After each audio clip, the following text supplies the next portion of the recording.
നമസ്കാരം. മലയാളി വാർത്തയിലേക്ക് സ്വാഗതം. കേരളത്തിൽ ഇനി മഴ കനക്കുമെന്ന സൂചന ലഭിച്ചു കഴിഞ്ഞു. ഇന്ന് രാത്രിയോടുകൂടി ശക്തമായ മഴ പെയ്തിറങ്ങാൻ സാധ്യതയുണ്ട്.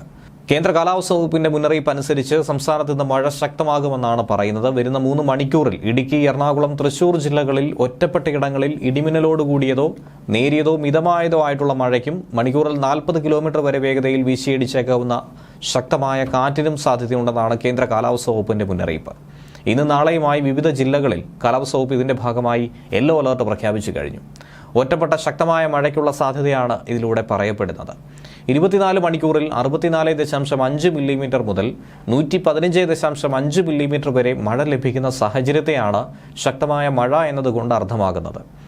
ഇനി അലർട്ടുകൾ പ്രഖ്യാപിച്ചിരിക്കുന്നത് ഇങ്ങനെയാണ്. 7-ാം തീയതി പത്തനംതിട്ട, ആലപ്പുഴ, എറണാകുളം, തൃശൂർ, മലപ്പുറം, കോഴിക്കോട്, കണ്ണൂർ, കാസർഗോഡ് ജില്ലകളും 8-ാം തീയതി മലപ്പുറം, കോഴിക്കോട്, കണ്ണൂർ, കാസർഗോഡ് ജില്ലകളിലുമാണ് യെല്ലോ അലർട്ട് പ്രഖ്യാപിച്ചിരിക്കുന്നത്. ഒപ്പം കേരള തീരത്തും തമിഴ്നാട് തീരത്തും നാളെ രാത്രി 11:30 വരെ കള്ളക്കടൽ പ്രതിഭാസത്തിനും ഉയർന്ന തിരമാലയ്ക്കും സാധ്യതയുണ്ടെന്നുള്ള മുന്നറിയിപ്പും ദേശീയ സമുദ്രസ്ഥിതി പഠന ഗവേഷണ കേന്ദ്രം അറിയിച്ചിട്ടുണ്ട്. കേരള, കർണാടക, ലക്ഷദ്വീപ് തീരങ്ങളിൽ മത്സ്യബന്ധനത്തിന് പോകാൻ പാടില്ല എന്ന മുന്നറിയിപ്പും കേന്ദ്ര കാലാവസ്ഥാ വകുപ്പ് നൽകുന്നു. ഇതോടൊപ്പം പ്രത്യേക ജാഗ്രതാ നിർദ്ദേശങ്ങളും നൽകിയിട്ടുണ്ട്. കടൽക്ഷോഭം രൂക്ഷമാകാൻ സാധ്യതയുള്ളതുകൊണ്ട് തന്നെ അപകട മേഖലകളിൽ നിന്നും അധികൃതരുടെ നിർദ്ദേശാനുസരണം മാറി താമസിക്കണം. മത്സ്യബന്ധന യാനങ്ങൾ, ബോട്ട്, വള്ളം മുതലായവ ഹാർബറിൽ സുരക്ഷിതമായി തന്നെ കെട്ടിയിട്ട് സൂക്ഷിക്കണം.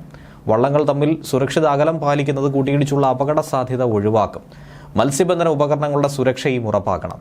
ബീച്ചിലേക്കുള്ള യാത്രകളും കടലിലിറങ്ങിയുള്ള വിനോദങ്ങളുമൊക്കെ പൂർണ്ണമായും ഈ ഘട്ടത്തിൽ ഒഴിവാക്കണം. ന്യൂസ് ഡെസ്ക് മലയാളി വാർത്ത.